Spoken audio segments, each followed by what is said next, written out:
Yeah, we're super excited to have the Roadshow come to town. We're excited to see what kind of new stuff they have in that truck. Start incorporating into our program.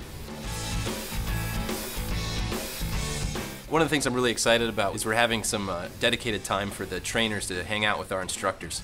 And the instructors are going to learn from the trainers how to use the machines in the most efficient and safest way possible. They're going to share that information with the students in all their classes going forward.